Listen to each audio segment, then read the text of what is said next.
I don't know if you've heard, but we are doing a live show. Yes, TSS World Cup Live on June the 11th at the El Rey Theatre in Los Angeles on the opening night of the World Cup, the night before the USMNT kick off their World Cup campaign against Paraguay. We're absolutely buzzing for it, and I know we are plugging it a lot at the moment, but that's just because we want as many of you as possible to be in that room at the El Rey Theatre. It looks like an incredible venue. It'll be an incredible night. This will be the first live show that we've done in nearly 4 years since the last World Cup. So if ever there was a time to come along and support us and to sample what I think is a pretty special TSS community, now is the time to do that. The atmosphere will be buzzing, with it being the opening night of a home World Cup for the USA. We'll have exclusive merchandise, we'll have some special guests. Ryan might even sing the TSS unofficial World Cup anthem, which he's yet to write. Yeah, he better get on that quickly. Joe might do some push-ups on stage. So as I say, it'll be an incredible night. Please visit tssworldcup.com to buy tickets, and we'll see you there.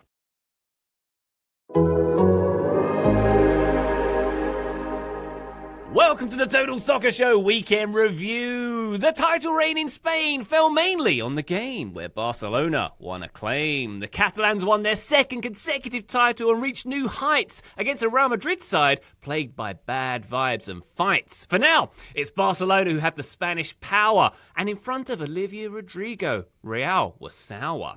In the Premier League, West Ham had the chance to stay up and be a title slayer, but the chance was taken away with a controversial foul on David Raya. It was the most consequential VAR of all time, no doubt about it. And it may have been correct, but we might still be better off without it. Elsewhere, Liverpool learned at Anfield that the biggest sin is to play against Chelsea and not win. Oh dear, booze all around. My name's Ryan Bailey. Joining me today, hello Taylor Rockwell. How are you? I am well, my friend. Booze all around except for your lovely introduction, which once again sets the stage quite expertly, quite well. Do you feel like you are rounding into form at this point of the season with your rhyming, or do you feel like you are like 1 foot on the beach with your rhyming introductions? I feel like I might be Harry Kane when it gets to the big ones, the semi-finals, the finals, the World Cup live shows. More on that shortly. Maybe things fall apart. Who knows, Taylor? Don't know. It's a frightening maybe for all involved. Indeed. Maybe rhymezone.com will let me down in the summer. Who knows? Maybe we can go all the way. Maybe it's coming home. Graham Ruthven, hello, how are you? I'm good, Ryan Bailey. I can't quite believe this is our third last weekend review of the season, and it feels like only yesterday it was the start of the season and we all tipped Liverpool for the title. How did that pan out? Yeah, they've won it, they've clinched it already. Good job, Arne Slot and Liverpool. Yeah, they did good this season. So you're saying we shouldn't do predictions anymore because they're a fool's errand? Cosine, yes. Yeah. I love predictions, even if it makes us look stupid. I was going to say, I don't buy that for 1 second. Graham, this is the same Graham Ruthven who in like the weekend review running order is always like, we're going to do fewer games. I'm not going to focus on as many. And then the running order has 36 games in it very quickly, all of them with a GR initial next to them. I love the idea of Graham being like, we're not doing predictions anymore, and then just like slowly going insane, and in the span of 12 hours being like, I must do all of the predictions. Mm-hmm. It's the only way I can survive. Yeah, I tried to pretend this Saturday, this being the first Saturday that Stirling Albion haven't had a game on all season because our season is over. Thank goodness for that. I tried to pretend that I was going to have some time off from soccer, and then ended up like double streaming games and having screens all over the place with games from all over different leagues. So that's just my comfort zone, Taylor. 36 games is less than I normally watch in a weekend, to be fair. I got to say, still a consummate professional there, because I believe that was about to be Stirling Albion's season is over. Thank goodness. Yes. Nicely caught myself just in time. Thankful Kirk for that, he was going to say. Uh-huh. Yes. Very good. Plenty to get to on this here weekend. By the way, production note, apologies, listener, if you can hear some background noise. My next door neighbour is having lots of trees taken down. Graham, here's a fun fact. They call it an arborist who does that here in the United States. We call it a tree surgeon, which sounds more fun because I picture them with a little gown and mask on, and having scalpels handed to them. Goggles. Yeah. Yeah. It's kind of weird we call it a tree surgeon, isn't it? Yeah. That's unusual. Makes it sound a lot. I mean, it's a very technical and dangerous job, to be fair, as is a regular surgeon. So, yeah. Very good. Cool. Good chat. Before we get to the weekend review, it is our duty to inform you that we are doing it live in Hollywood this summer. June 11th, you can come and see TSS World Cup live. Graham, those tickets, they have a lot of similarities with hotcakes, do they not? They do. Tickets really are moving, which is fantastic. And it's exactly 1 month until TSS World Cup Live in Los Angeles. Woo! So very, very excited about that. We want as many people in that room at the El Rey Theatre as possible, not because we're making any money out of this, we're really not, but because this is a home World Cup. It feels like it's something we won't be able to replicate again, and it would be as great to see as many of you there as possible. We've tried to keep the ticket price as low as we can. If you can't swing it, we get it. This World Cup is very expensive. Things in general are very expensive, and we have some tickets that have been anonymously donated by some generous listeners. So if you can't swing it, please get in touch in the DMs, and we will discreetly sort you out, because as I say, we just want as many people in that room as possible. So TSSWorldCup.com to get tickets. I am very excited about it. That's lovely that we've got ticket benefactors who've been very generous. I bet they're arborists. Those arborists. It's not cheap. It's not cheap to get a tree down. It's definitely not cheap. That's it. Explains it. Very good. TSSWorldCup.com for tickets and more info. Thank you to everybody who's purchased one so far. Why don't we go to Catalonia for our first game, the Clasico, presented by Olivia Rodrigo. She was very much main character, it seems, certainly on the broadcast of this one. Missed the first goal. You see that? Oh, no. Rashford stuck it in the top corner and she was not paying attention. Oh dear, sorry to hear that. Yes, I did also like Lamine Yamal showing the badge. What do you call it? He's getting the badge in. He had his Stone Island on. Am I reading too much into that? Was that him? Was he trying to shoot a Man City move? There? No, not a Man City move. No, was he shooting his shot there, Lamine Yamal? I don't know what his personal situation is, but yeah, I don't know. I don't know if you want an album written about you. That'd be what would happen, wouldn't it? Maybe it does. Maybe it does. But anyway. Are we going to give Lamine Yamal the same level of stick that we gave John Terry when he went from his fashionable streetwear to, we've won the title? Let me go ahead and put on that full kit and get on the pitch to celebrate. Any shots there, or are we okay with it? I would rather he did that than wear the Stone Island celebrating, frankly. That's my view. Agreed. And Graham, as a kit purist, I'm sure feels the same. Well, John Terry likes to do both. So he does the Stone Island and the full kit. So that's the combination. Best of both worlds. Wonderful stuff. Well, Barcelona did indeed lift their second successive title, everyone in appropriate uniform doing so. The first title decided by a Clasico as well. It was a 2-0 scoreline, of course. Marcus Rashford with the free kick to kick things off. I think I saw some quotes with him saying, I wasn't going to shoot, but everyone told me to shoot, so I shot, which was a really cool process that he went through there. And Ferran Torres with the second goal as well. Was it Cole Palmer that scored that goal? Indeed. But Graham, it's obviously been a very... told him to shoot?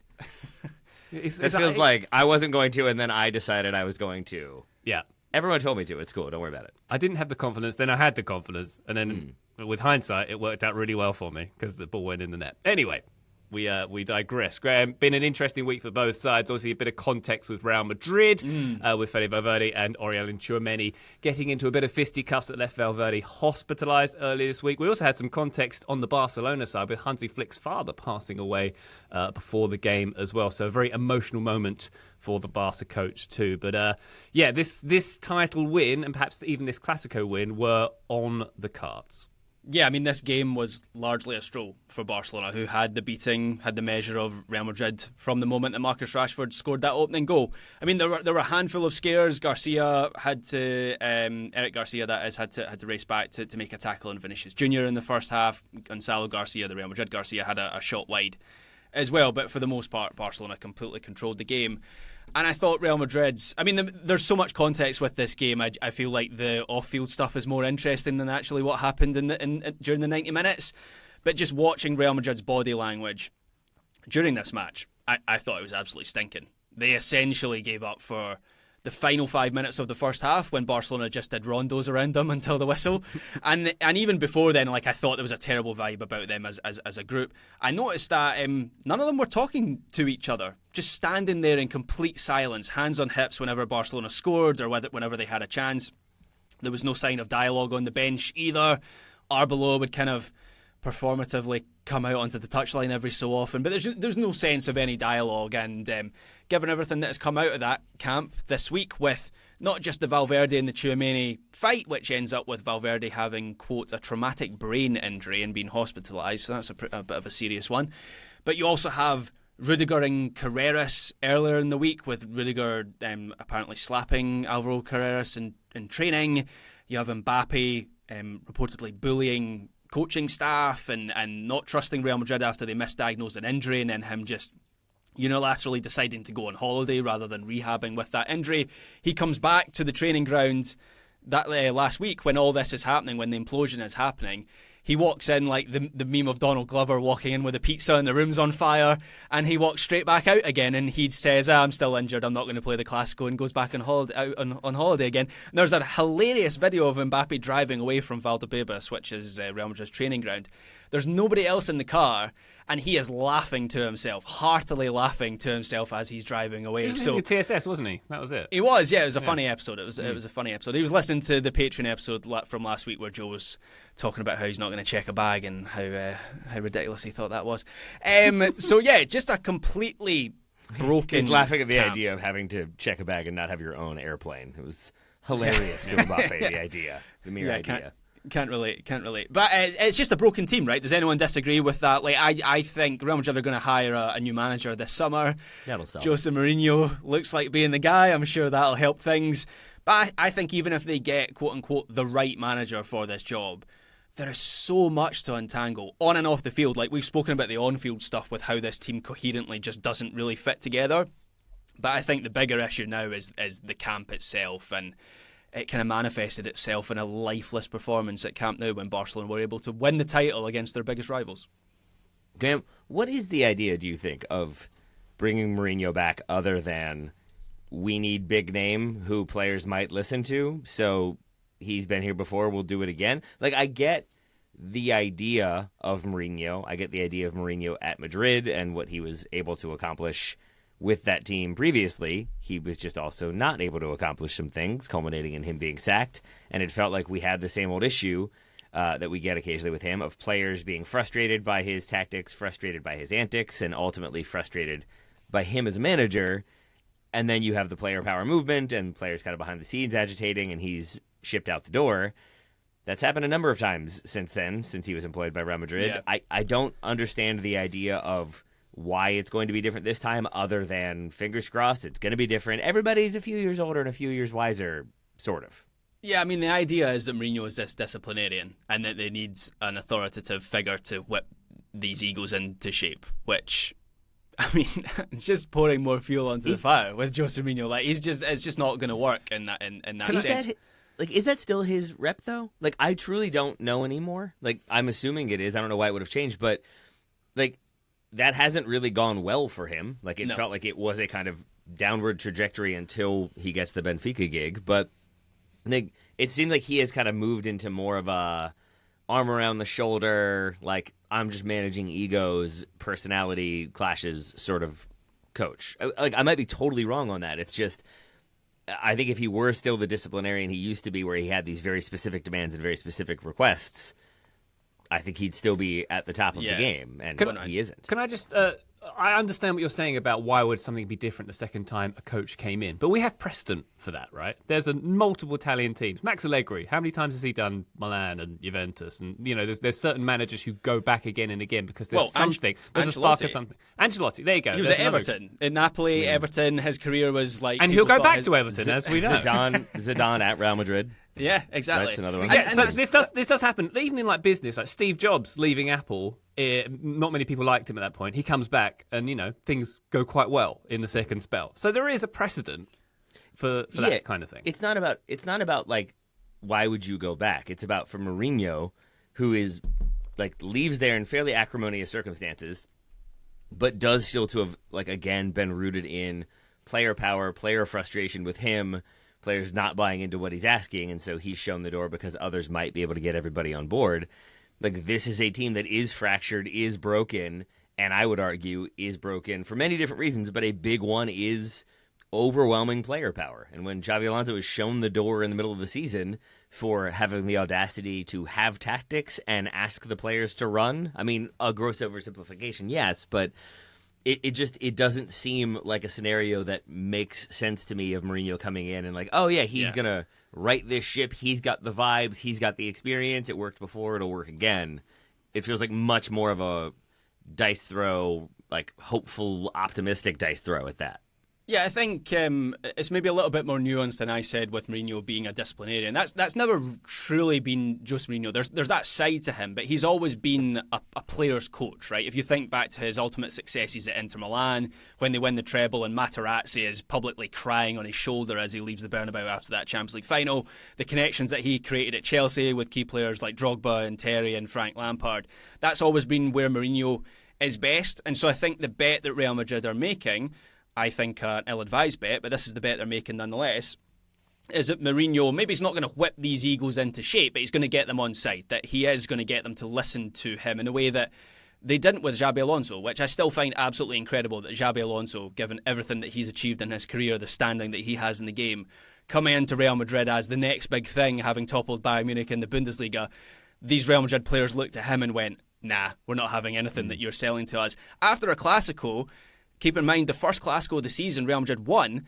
and went 5 points clear of Barcelona, and we spoke about that. I remember the discussion we had after that game, and that felt like a big statement game for Real Madrid, where it felt like things were clicking for them. They were heading in the right direction under Xabi Alonso, and that was the point that the players decided we'd had enough of that, and we don't want to listen to this guy anymore. And there was the Vinicius substitution, we all remember, when he blows up at Xabi Alonso coming off the field, and things declined from that point very quickly afterwards. And so it's just, I think it's as simple as Florentino Perez is he's not an ideas guy, right? He doesn't have many ideas. He goes back to the same people. He did the building thing, Graham. That was pretty good. Right. That was ingenious, the skyscraper thing. But he has the same. He hires managers on personalities, and he goes back to the same people. He goes back to Zidane. He goes back to Ancelotti. He's now going to go back to Mourinho. And this always felt like the one big job that Jose Mourinho would have a shot at again because of that factor. I just don't think anyone is going to be capable of whipping this Real Madrid squad into shape, both on and off the field. Like, we haven't even talked about the on-field stuff, like the tactical stuff, and how I think Mourinho's going to struggle with a lot of that.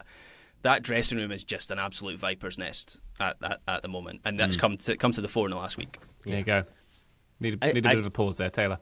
I'm still fascinated by this one because, like, Graham, you mentioned those examples of Mourinho. Like, those are not the most recent coaching gigs he's had. I'll put it that way. But then you delve a little deeper, and like, there's the idea that getting, like, I think he said himself, right? Like, getting second with that Manchester United team was one of his crowning achievements. Like, that was no small feat. And I think he's pulled off similar good runs. This season is a good example of that with Benfica, where I think there have been tactics other than what we've come to expect from Mourinho. There has been more pressing. There has been more scoring.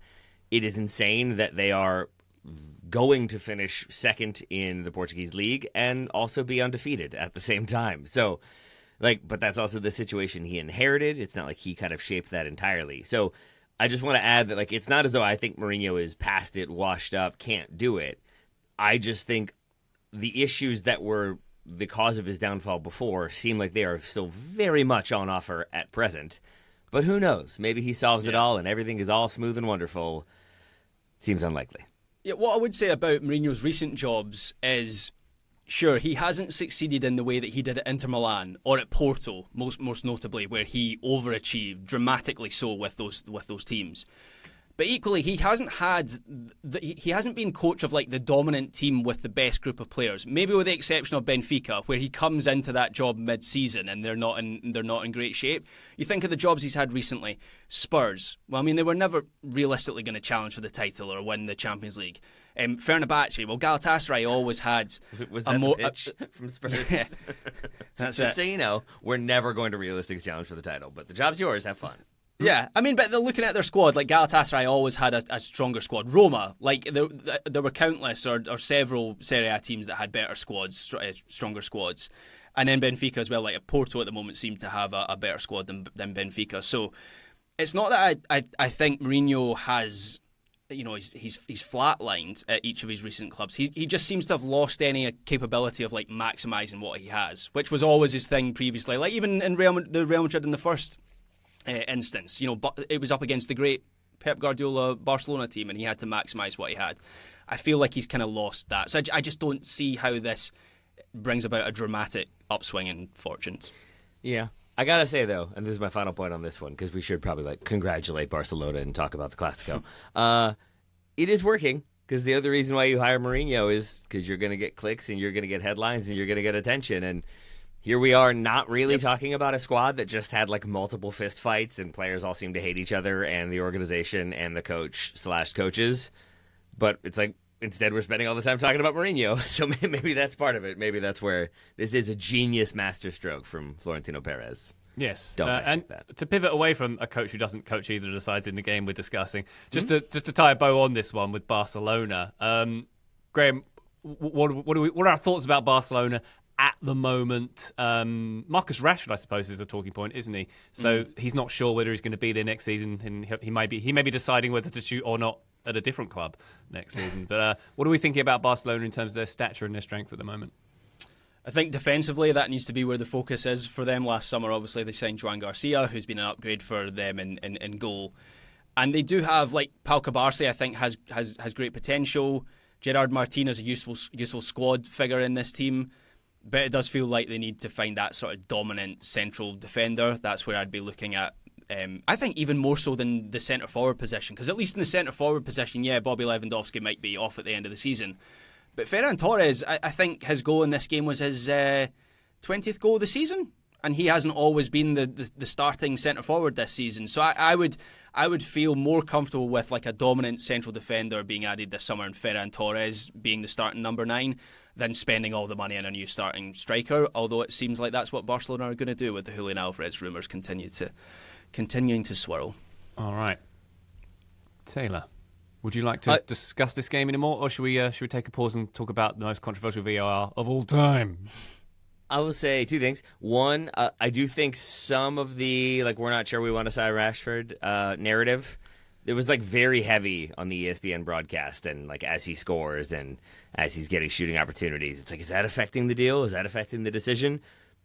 Personally, that feels like posturing for me. Like, I think, what's the fee, like $35 million? I feel like they're just trying to get that fee down as much as they can by... Or another loan. It feels like they maybe want him on loan for another season, by which time his contract at Manchester United has run down another 12 months. He's even cheaper at the end of that deal. And they would rather spend that money on Julian Alvarez this summer and have Rashford on loan and Julian Alvarez for next season. So I totally agree, Taylor. I think this... Yeah. I think they do want to keep him. He's been more successful. Like, keep in mind, I personally feel like I should give Rashford his flowers because I kind of felt last summer he was washed up. Yeah. I did not expect him to reach this level again. And while he hasn't been a first-team player for Barcelona in every single game they played this season, you'd still have Rafinha ahead of him. He is clearly good enough for this level, and he has clearly contributed to their success this season. So it makes sense that they would want to keep him for next season. I agree, though, Taylor. I think this is some posturing. Yeah, but I think Graham has outlined it well. I think where they have areas of need, but I think we saw in this game that they're able to find options and find solutions. Maybe some of that is Atleti not being able to challenge as aggressively and Real Madrid having the season they've had, maybe a stronger performance from either of those teams, and we're having a different conversation. But it seems like a very strong team that still has youth coming through, that still has like Pedri as captain and Gavi starting alongside him, and it just feels like there is that kind of core identity still there and plenty of talent to score goals, maybe less talent to defend, so maybe they do strengthen a bit in the summer on the defensive side. But I couldn't agree more with Graham that this was like a stroll of a game for Barcelona, and at 2-0 it felt like it could very quickly be 5-0 or 6-0 by the end. And I think maybe just the increased physicality as the game went on and some of the scrappiness, I think that broke up some of the rhythm, but I think it also never really boiled over into the intensity where you're going to see red cards and see kind of like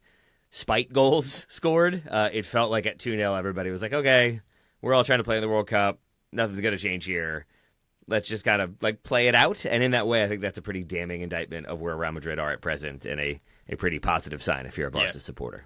It was like 15 minutes from the end, the Real Madrid players were going, that bus is at the exit door, right, for us just to go straight onto that bus and home and skip this whole title party. There you go. It does seem like a long time ago, or maybe not that long ago, when Barcelona were pulling levers. They were on the financial brink, and look where they are now in their brand spanking new stadium with their second consecutive league title. It's a good endorsement for financial irresponsibility, I would say. Preparing to go back to Montjuic for the start of next season because they need to put the roof on, and that'll take 3 months. So is that true? They're coming out again? Yeah, they're going to have to go back. They're going to have to leave camp now when they're putting the roof on. So. Oh, dear. Good stuff. Olivia's not going to like that. She's going to go to a different venue next time. Okay. There we go. Let's take a quick break. When we come back, we've got the big talking point of the controversy of VAR. for West Ham's match with Arsenal. Join us then. Total Soccer Show, welcome back to the weekend review. Let's go to London, where Arsenal got a 1-0 win over West Ham, a game that contained a singular moment that may have decided the title and the final relegation spot as well. Graham, I really enjoyed this game, I'll say first of all. Really strong start from Arsenal, obviously. They had a bunch of chances in those first 20 minutes or so, which West Ham seemed to weather. Then they brought some intensity of their own. I thought they deserved a point, West Ham, ultimately out of this one, but we'll get to that shortly. But Arsenal going in the lead through Leandro Trossard in the 83rd minute. All the neutrals around the world, heads went down a little bit with that one, with no disrespect to Arsenal there. But then we get the biggest VAR call of all time, and I'm sticking with that nomenclature for that moment. Callum Wilson with the goal disallowed when David Raya was impeded in the build-up. We had officials. It took 4 minutes and 17 seconds, this VAR check. The referee, Chris Kavanagh, watched the incident 17 times after being sent to the monitor. West Ham have since lodged an official complaint with the PGMOL. I'm not sure what the complaint substance is because...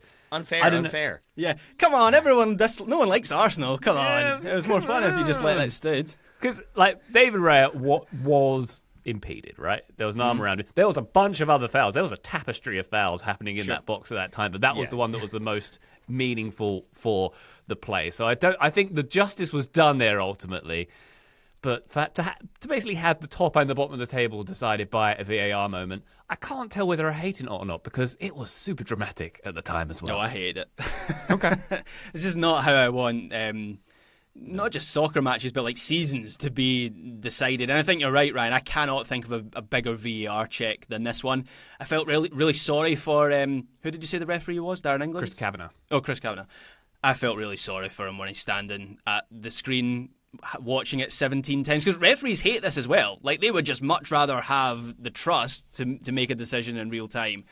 And you could almost see the cogs turning in his head where he's weighing up, which decision here is going to be the least controversial we stand both ways, for me isn't it? Yeah, exactly. Either way he makes that call, it's going to be the big talking point. So I felt sorry for the officials in this one. I think all things considered, it is a foul by Pablo on Raya. Ryan, I agree with that. He has his arm across the neck, which does seem to be impeding him from jumping for the ball. But you're also right, Ryan. Declan Rice, for starters, has his arms wrapped around Mavropanos right behind him. So that could be a foul. I think there are also countless examples. Literally hugging. Is it Mavropanos or Somerville? Either way, is literally hugging from behind as a player is trying to run. It's so that's not impeding though? Okay. And the irony of Arsenal potentially winning the title. Yeah. And I think this probably is the game. This felt like the gut check game where they've got, what are their final two games? They've got Crystal Palace on the final day when Burnley. Crystal Palace and Burnley. Yeah. I think they're probably going to win both of those games. So this was the match. This is probably the moment we're going to look back on as the moment that Arsenal won the Premier League for the first time in 20 years. And there is an irony, delicious or otherwise, that it's them getting a goal disallowed for a scrum around their goalkeeper when they've been doing that all season long. That's been their calling card. And there are other teams that are copying it. Arsenal aren't the only ones doing it, but they've been the most effective, and it feels like they have been the trendsetters this season in the Premier League. So that part was a little bit sickening, how many fouls Arsenal have got away with this season, but the referees can only referee the game that's in front of them. And so I do think ultimately the foul, the one that impacted the play most of all, that's how apparently Darren Can, who's a former referee, was on Match of the Day. That's how you know it's a big talking point when they get the referee on to Match of the Day to explain things. And he was saying the way that they sift through multiple fouls in a play is whichever one has actually impacted the play most. That's the most consequential. That was the foul on the goalkeeper, and so I think ultimately the correct decision was made. But I still hated it all. I absolutely hated all of this. And I don't even know if I agree that it was the biggest foul or fully a foul.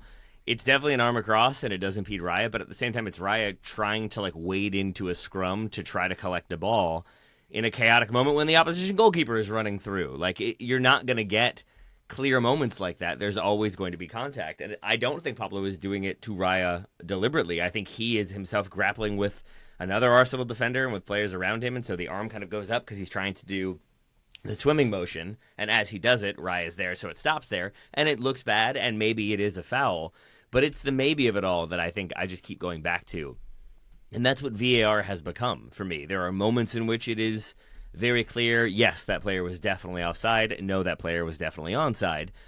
But for every one of those, there seem to be more of these moments where we're watching it from 45 different angles, 45 different times, while the commentator is desperately trying to, like, remember the latest iteration of the rules about, like, well, no, it's not a handball when this occurs, but it is when this occurs, and it's not a foul when that happens. But there you see an arm, and that could be adjudged to be impeding, and it just feels like we are not at the clear and obvious point anymore, or there is still haziness on what is clear and obvious. And even that explanation, Graham, of like it's the one that most impacted the moment, according to whom and according to when, and it all ends up feeling really hazy and really murky. And in another game, I probably would not be as annoyed, but I'd still be plenty annoyed that it just feels like it is kind of down to the narc in the VAR booth being like, actually, I think there was someone being impeded, and so we need to look at it again and make sure. It just feels like they're trying to catch everything, and when you do that, you kind of lose a little bit of the substance, but you also lose a little bit of the reason why it's there in the first place. I think it's a controversial decision, Taylor, but ultimately it's less controversial than if they'd let that goal go, right? Because of the fouliness of it all. I truly don't know. Like, and maybe that's bias. I not that I'm like against Arsenal or anything like that, but I think I in the moment thought like, oh wow, that's a crazy goal for West Ham. Like maybe I want the relegation drama to keep going. Sorry, Spurs supporters, but I think in the moment it felt like, well, the goal's been given, so it needs to be really, really obvious. And Raya kind of like wading in there and then jumping. I would also note, to me, diagonally and not vertically. If you're going up and you're impeded in your ability to jump that way, that makes a difference versus if you're kind of jumping in, there is going to be an element of like so too are other players, and you might get knocked around if you're the goalkeeper. I think the interesting thing would have been what the narrative would have been, because Graham said, like, no matter what, it's going to be VAR as the talking point, and that's probably true. But there is another world in which West Ham get that goal. Let's say there isn't that contact with Raya and they do score. The narrative on this game is that Arteta bottled it. Like, because Ben White goes off with injuries, USMNT comes on, and then is subbed off later on in the game, which to me is a pretty clear admission that, ooh, I got this wrong, this tactic is not working, I've got to try to change the personnel and make something happen. And if they had let this slip, if this had been a moment where they would let West Ham back in, it absolutely gets pointed to as Arteta overthinking and trying to be too clever and trying to be too animated and whatever on the sidelines. And instead it will be the VAR talking point. Yeah. And I think justifiably so. And I'm not trying to say that, like, this would have changed everything, but it is kind of a sliding doors moment, I think, in what could have happened and what the perceptions of Arteta and Arsenal could have been. Yeah, I agree, Taylor, because that Ben White injury, so he has to come off with an injury, and then Arteta, instead of putting Mosquera or, I guess, like shifting, he maybe could have shifted Lewis Skelly to right back. I know that's not really his position, but he is a fullback, obviously. He puts Declan Rice at right back, which I think in a game previously in this season, I remember Joe talking about it. I can't remember what game it was specifically. We have seen that before, and it kind of worked, but he got it wrong, Arteta, because after that moment, West Ham started to gain a foothold in midfield with Rice not being there. And then worse than that, they were actually targeting the left wing where Rice was playing, so it's not even as if he was doing a great job at right back. So in both aspects, it didn't work. To give Arteta some credit, he does correct the mistake quickly at half-time. He doesn't let it linger into the second half. He had to do something about it, clearly. But then the correction of that first sub meant he had to take off Calafiore, who I thought had been given Arsenal a really useful different dimension with his forward play. He has a really good opportunity in the opening 20 minutes. So Arteta kind of ended up in a little bit of a tangle, and I totally agree, Taylor. If this goes against Arsenal, then that's the big talking point coming out of this one. I think one of the big talking points for me is Mateus Fernandes with that one-on-one as well. David Wright made a couple of really good saves in this game. I think it was one against Castellanos possibly as well. But that one-on-one was the moment where I'm sure Fernandes is quite literally kicking himself about not converting that, because that was the time. That was the chance. It takes one too many touches, right? Like the one extra touch to set himself is what puts him a little bit too close to it. And the confusing thing about it is he doesn't need to create the angle. The angle's already there. Like, his body shape is naturally... it's naturally prepared for him to guide the open foot finish into the far corner. He tries to give him the eyes and go at the near post. It's an incredible, incredible save. And I wrote a piece today on how that could be Arsenal's kind of like Aguero moment in this title race, even more so than the Leandro Trossard winner, because it felt like that was just such a huge moment in this game and in this title race. I don't know if that says something about Arsenal this season. Is that the Aguero moment, or is it Kavanagh running to the screen? Is that the Aguero moment? I prefer the Raya save over the VAR decision, so I'll go with that, although I think, the Aguero moment maybe still has it. But yeah, crucial save from Raya. The Castellanos save was really important as well. The other thing that I thought was really important was to actually talk about like an outfield footballing thing. The introduction of Martin Odegaard, I thought, really changed the game for Arsenal in the final, 20 minutes of the game. I thought that was the thing that gave them some creativity and some nimbleness around the penalty area, like we saw for the winning goal, where it's Odegaard just has the, as they say in like South America, the pausa, the pause inside to set up the shooting chance for Trossard. And that's personally the sort of thing we haven't seen from Odegaard in a while. He hasn't been the same player for around 18 months now, but that 20-minute cameo off the bench was like watching the old Martin Odegaard. And in terms of Arsenal, because keep in mind, it's not just about the disallowed goal and the David Raya save, it's that they have to actually like win the game. The moment that won the game for Arsenal, that gave them the 3 points, I think was on Martin Odegaard more than any other player. There you go. Good stuff. All right. Well, Arsenal are 5 points clear of Manchester City. City do have a game in hand, of course, but it is very much in Arsenal's hands now to get some points from those last few games and to close it out. At the other end of the table, West Ham really could have done with a point here. They are 1 point behind Tottenham, who play Leeds later today as we record on this here Monday, May 11th. Let's take one more quick break. When we come back, we've got a couple more Premier League games to look at, including that Liverpool Bouans game against Chelsea and the rest of the games around the continent. Join us then. Total Soccer Show, welcome back to the weekend review. Let's go to... I want to go to the Etihad. Let's go Manchester City 3, Brentford 0. City overcoming Brentford in a must-win game here, of course. Doku, Holland and Marmoush with the goals. Bit of a nervous one though, Graham, because after an hour, it was 0-0. And I'm starting to wonder if they were, not getting it done here. Yeah, I watched this one in full and live because I was working on Saturday night, and so I know the scoreline makes this look comfortable. And I guess it was in the end, but City had to work for this. And it was a strange performance for the most part because they were really, really flat. And it wasn't a flatness that came from, with Arsenal previously, we've maybe said they're a little bit anxious or a little bit nervous. I didn't get that sense from Man City. I didn't get the sense that the nerves were the reason with the title race, that was the thing that was making them flat. It was just a flatness from a place of not having enough energy and not having enough forward thrust and creativity on the ball. You then couple that with what looked like a decent number of empty seats at the Etihad for this game. And I really started to wonder if this was a do-or-die match in a title race. It was a strange atmosphere watching this one. But the player who really put City on his back was, not for the first time in recent weeks, Jeremy Doku, who has taken a big step forward recently, which is a bit terrifying because the thing with Jeremy Doku has always been if he can actually add consistent output to his game, then he can really become one of the best wingers in the world. And that's the level he's been at recently. Honestly, since he played the US in that March window, I don't know what happened to him at Atlanta. But since then... Coca-Cola fan corner, Graham. It really inspired him. That's what did it. He's been lights out since then, and he was brilliant in this game. His finish for that first City goal was an absolute arrow into the top corner, and that was the moment that really broke open the game for City. After that, it was much more comfortable. But yeah, until then, it was a bit of a struggle, and they'll be thankful that they ended up with the 3 points that, at least for the time being, keeps this title race alive. It does, in theory, yes. Doku's great goal as well from him as well, of course. Liverpool 1, Chelsea 1. Enzo Fernandez cancelling out Ryan Gravenberch's goal as well. Liverpool booed off the field at Anfield by their home fans. That's what dropping points to Chelsea does to you these days. Chelsea's 6-game losing streak is now over with this draw, of course. And I suppose, Taylor, they will feel a bit more bullish about going into the FA Cup final next weekend against Manchester City with a point at Anfield here. I think absolutely they will and should, because for the first 20 minutes or so of this game, it was like similar to what I said about El Clasico. I thought this could be Liverpool by a wide margin.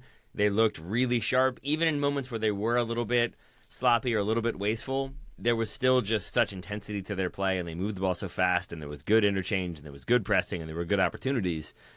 And then it was almost as though like whispers went around like, yeah, but if we keep playing this way, they're going to keep Slot and not give us Xabi Alonso. And then everybody just kind of eased off, and Chelsea got back into it, and I think with a somewhat to very fortunate goal to equalize with the free kick that bounces in But at the same time, there are like 3 Chelsea players queued up to make a play on the ball if it does end up getting through. So I feel like they're going to equalize no matter what. But from that moment on, it is a little bit back and forth. There are 2 other disallowed goals. But in the end, I think if you're a Liverpool supporter, you are frustrated by the result, frustrated by the relative lack of effort. Did we finally get Chelsea outrunning a team? We were for at least some of this game. I don't know where it ended, but I think this was potentially the first game of the season in which Chelsea covered more distance than their opponent. And there's moments like Rio and Gamola being subbed off. That got a good amount of boos and a good amount of consternation from the commentary team over here. And it still feels like even as things are okay for Liverpool, given the expectations that we talked about in the beginning, certainly more so than just our podcast had high expectations for Liverpool, especially with their expenditure, it does seem like there will be more frustration to come and more head-scratching, soul-searching to be done. Yeah, the Liverpool support as a collective, they've made their mind up on Arne Slot, and I think as kind of autonomous as FSG might want to stay and separate from that and unemotional, I think once the boulder starts rolling as quickly as it is now in Arne Slot, it's kind of difficult to stop it. Liverpool are just so weird at the moment, and I'm kind of at a loss to explain why. I think some of it's on Arne Slot, like we haven't seen an evolution over the course of the season, which I definitely think is on him. But things like, the way the Liverpool drop out of games on the regular, like they did in this match, Taylor, where you say, like, they start really well, they go 1-0 up and it looks like they're going to win it comfortably. And then all of a sudden they're being outworked and outplayed by Chelsea, and you can't really put your finger on why that's the case. That's been their entire season in a microcosm.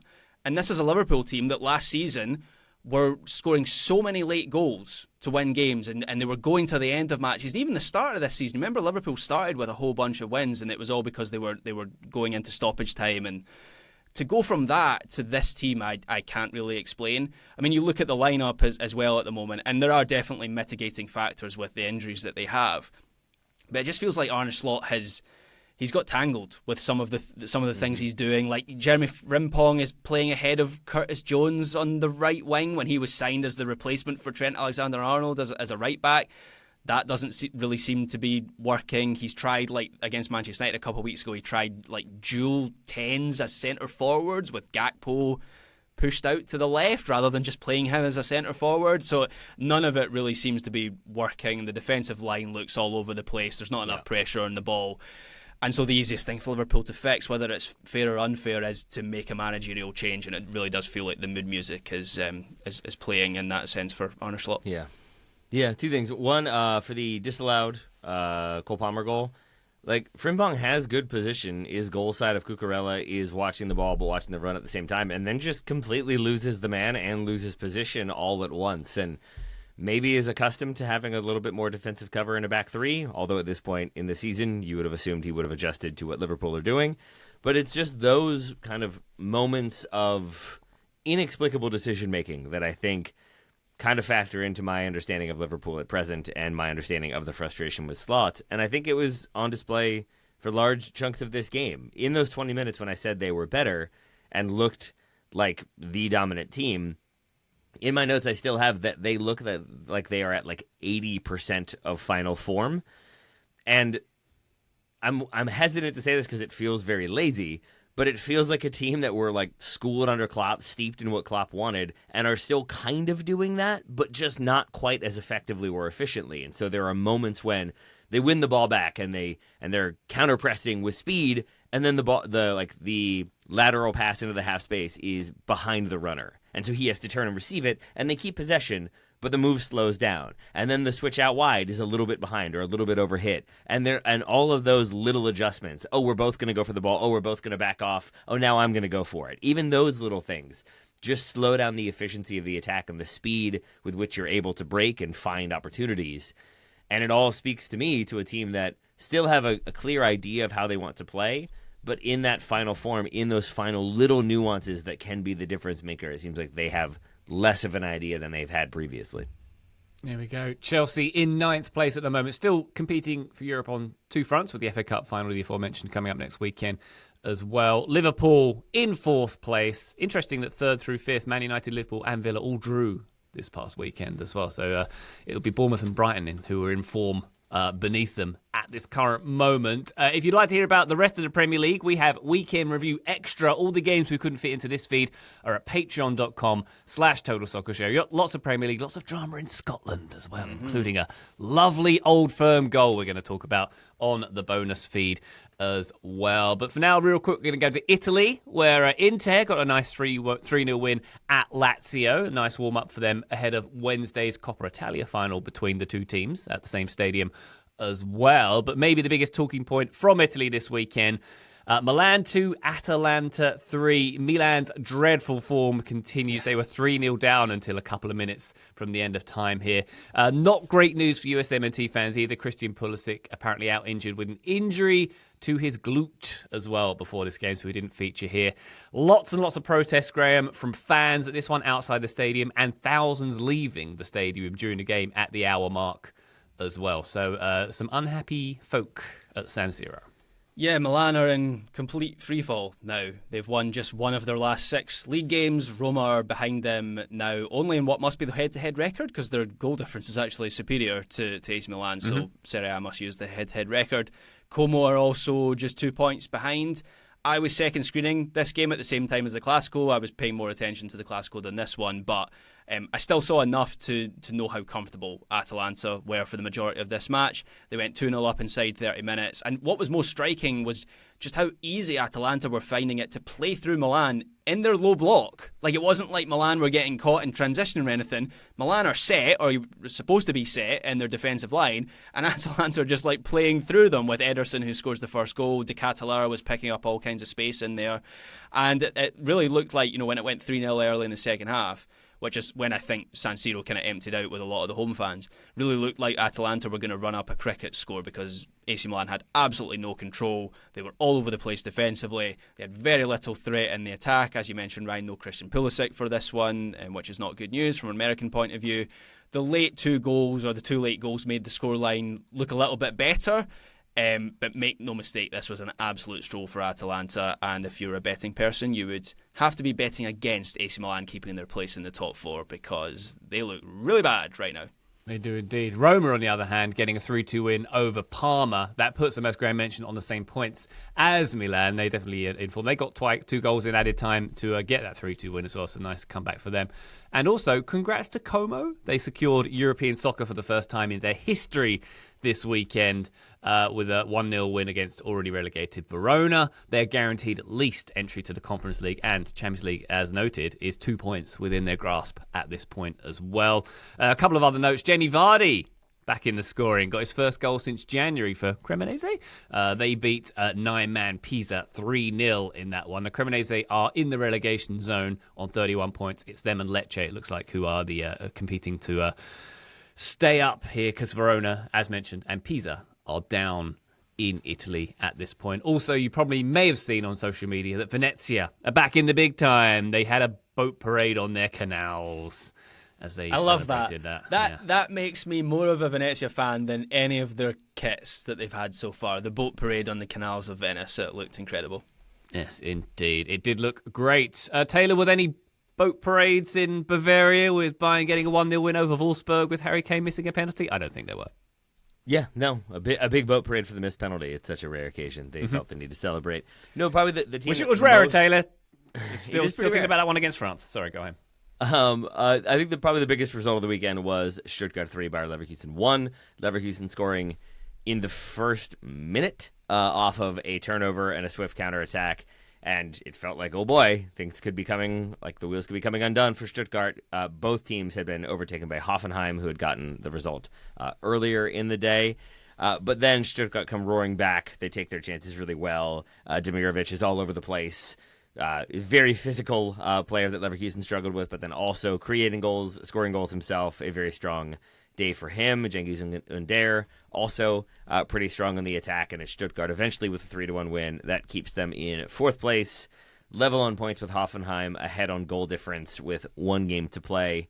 Still somewhat open there, but it will end up being Stuttgart or Hoffenheim in the Champions League, and not Bayer Leverkusen, unless things take a massive turn on the final day. And speaking of massive turns, St. Pauli find themselves now at the bottom of the table. Wolfsburg, Heidenheim, and St. Pauli all level on points in the bottom 3 spots. all with 26. Werder Bremen in 15th place, 6 points clear. So essentially the final day, we're going to get who gets the relegation playoff versus who is automatically relegated. And as previously stated, it's Wolfsburg, Heidenheim, and St. Pauli all level on points, and Wolfsburg and St. Pauli play each other. St. Pauli hosts that one. Heidenheim have Mainz, who have nothing to play for either at this point, or nothing to play for themselves. So we could see a scenario in which we get two teams winning, and then it comes down to goal difference, and that's a pretty close race as well. So the final day of the Bundesliga will be about essentially the relegation places and who finishes where in those final three spots. And then there is a good amount of flexibility, some level of fluidity in who will end up in which European places and why, because lots of teams still have lots of things to play for there. So some stuff still of interest in the Bundesliga, but the title race obviously very much done. Dortmund very much in second, Leipzig very much in third. So one Champions League place remains, but it does seem like it would be Stuttgart in there ahead of Hoffenheim and definitely ahead of Leverkusen.